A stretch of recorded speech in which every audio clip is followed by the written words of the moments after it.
Hello friends, I am Gaurav and you are watching English Story with Gaurav. If you have problem in speaking and reading English, then you have clicked on the right video.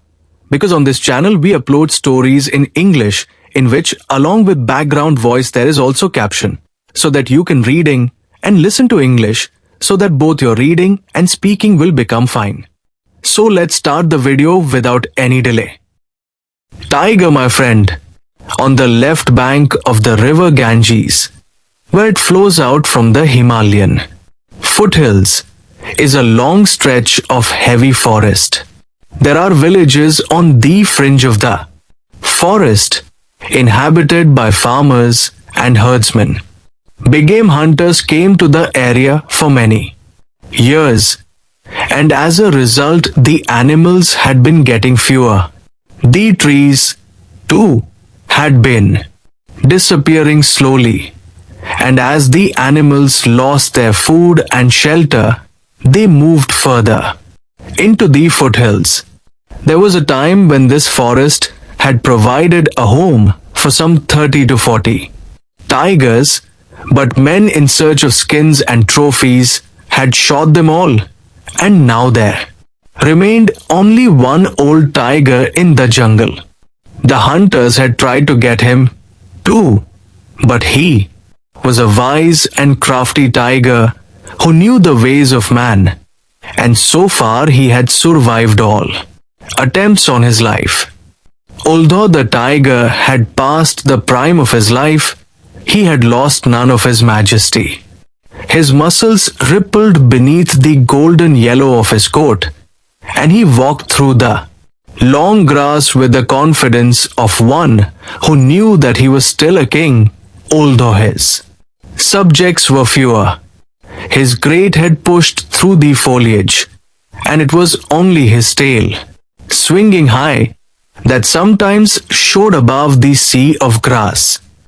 He was heading for water, the water of a large marsh, where he sometimes went to drink or cool off. The marsh was usually deserted except when the buffaloes from a nearby village were brought there to bathe or wallow in the muddy water. The tiger waited in the shelter of a rock, his ears pricked for any unfamiliar sound. He knew that it was here that hunters sometimes waited for him with guns. He walked into the water amongst the water lilies and drank slowly. He was seldom in a hurry when he ate or drank. He raised his head and listened, one paw suspended in the air. A strange sound had come to him on the breeze, and he was wary of strange sounds. So he moved swiftly into the shelter of the tall grass that bordered the marsh, and climbed a hillock until he reached his favorite rock. This rock was big enough to hide him and to give him shade. The sound he had heard was only a flute, sounding thin and reedy in the forest. It belonged to Nandu, a slim brown boy who rode a buffalo. Nandu played vigorously on the flute. Chotu, a slightly smaller boy, riding another buffalo, brought up the rear of the herd. There were 8 buffaloes in the herd, which belonged to the families of Nandu and Chotu, who were cousins. Their fathers sold buffalo milk and butter in villages further down the river.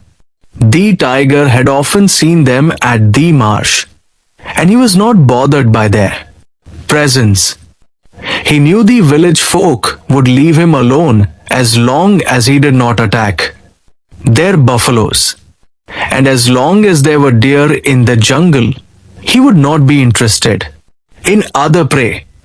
He decided to move on and find a cool, shady place in the heart of the jungle, where he could rest during the hot afternoon and be free of the flies and mosquitoes that swarmed around the marsh. At night he would hunt, with a lazy grunt that was half a roar, Eunha. He got off his haunches and sauntered off into the jungle. The gentlest of tigers' roars can be heard a mile away, and the boys, who were barely 50 yards distant, looked up immediately. There he goes, said Nandu, taking the flute from his lips and pointing with it towards the hillock. Did you see him? I saw his tail just before he disappeared. He's a big tiger. Don't call him tiger. Call him uncle. Why? Asked Chotu. Because it's unlucky to call a tiger. My father told me so. But if you meet a tiger and call him uncle, he will leave you alone. I see, said Chotu. You have to make him a relative. I'll try and remember that. The buffaloes were now well into the march, and some of them were lying down in the mud. Buffaloes love soft, wet mud and will wallow in it for hours. Nandu and Chotu were not so fond of the mud, so they went swimming in deeper water. Later, they rested in the shade of an old silk cotton tree. It was evening and the twilight fading fast when the buffalo herd finally made its way homeward, to be greeted outside the village by the barking of dogs, the gurgle of hookah pipes, and the homely smell of cow dung smoke. The following evening, when Nandu and Chotu came home with the buffalo herd, they found a crowd of curious villagers surrounding a jeep in which sat three strangers with guns. They were hunters, and they were accompanied by servants and a large store of provisions. They had heard that there was a tiger in the area, and they wanted to shoot it. These men had money to spend, and as most of the villagers were poor, they were prepared to go into the forest to make a machan or tree platform for the hunters. The platform, big enough to take the three men, was put up in the branches of a tall mahogany tree. Nandu was told by his father to tie a goat at the foot of the tree. While these preparations were being made, Chotu slipped off and circled the area with a plan of his own in mind. He had no wish to see the tiger killed, and he had decided to give it some sort of warning. So he tied up bits and pieces of old clothing on small trees and bushes. He knew the wily old king of the jungle would keep well away from the area if he saw the bits of clothing, for where there were men's clothes, there would be men. The vigil kept by the hunters lasted all through the night, but the tiger did not come near the tree. Perhaps he'd got Chotu's warning, or perhaps he wasn't hungry. It was a cold night, and it wasn't long before the hunters opened their flasks of rum. Soon they were whispering among themselves.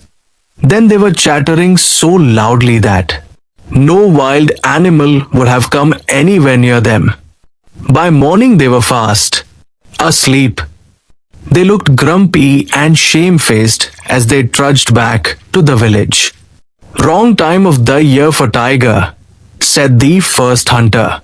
Nothing left in these parts, said the second. I think I've caught a cold, said the third. And they drove away in disgust. It was not until the beginning of the summer that something happened to alter the hunting habits of the tiger and bring him into conflict with the villagers. There had been no rain for almost months, and the tall jungle grass had become a sea of billowy dry yellow. Some city dwellers, camping near the forest, had been careless while cooking and had started a forest fire. Slowly it spread into the interior, from where the acrid fumes smoked the tiger out towards the edge of the jungle. As night came on, the flames grew more vivid, the smell stronger. The tiger turned and made for the marsh, where he knew he would be safe provided he swam across to the little island in the center. Next morning he was on the island, which was untouched by the fire. But his surroundings had changed. The slopes of the hills were black with burnt grass, and most of the tall bamboo had disappeared. The deer and the wild pig, finding that their natural cover had gone, moved further east. When the fire had died down and the smoke had cleared, the tiger prowled through the forest again but found no game. He drank at the marsh and settled down in a shady spot to sleep the day away. The tiger spent 4 days looking for game. By that time he was so hungry that he even resorted to rooting among the dead leaves and burnt out stumps of trees, searching for worms and beetles. This was a sad come down for the king of the jungle. But even now he hesitated to leave the area in search of new hunting grounds, for he had a deep fear and suspicion of the unknown forests further east, forests that were fast being swept away by human habitation. He could have gone north into the high mountains, but they did not provide him with the long grass he needed for cover. At break of day, he came to the marsh. The water was now shallow and muddy, and a green scum had spread over the top. He drank, and then lay down across his favorite rock, hoping for a deer, but none came. He was about to get up and lope away when he heard an animal approach. The tiger at once slipped off his rock and flattened himself on the ground, his tawny stripes merging with the dry grass. A buffalo emerged from the jungle and came to the water. The buffalo was alone. He was a big male, and his long curved horns lay right back across his shoulders. He moved leisurely towards the water, completely unaware of the tiger's presence. The tiger hesitated before making his charge. It was a long time, many years, since he had killed a buffalo, and he knew instinctively that the villagers would be angry. But the pangs of hunger overcame his caution. There was no morning breeze, everything was still, and the smell of the tiger did not reach the buffalo. A monkey chattered on a nearby tree, but his warning went unheeded. Crawling stealthily on his stomach, the tiger skirted the edge of the marsh and approached the buffalo from behind. The buffalo was standing in shallow water, drinking, when the tiger charged from the side and sunk his teeth into his victim's thigh. The buffalo staggered, but turned to fight. He snorted and lowered his horns at the tiger, but the big cat was too fast for the brave buffalo. He bit into the other leg and the buffalo crashed to the ground. Then the tiger moved in for the kill. After resting, he began to eat. Although he had been starving for days, he could not finish the huge carcass. And so he quenched his thirst at the marsh and dragged the remains of the buffalo into the bushes to conceal it from jackals and vultures. Then he went off to find a place to sleep. He would return to the kill when he was hungry. The herdsmen were naturally very upset when they discovered that a buffalo was missing. And next day, when Nandu and Chotu came running home to say that they had found the half-eaten carcass near the marsh, the men of the village grew angry.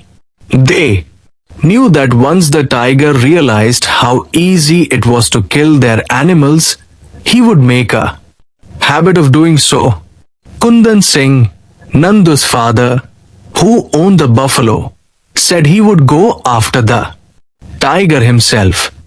It's too late now, said his wife. You should never have let the buffalo roam on its own. He had been on his own before. This is the first time the tiger has attacked one of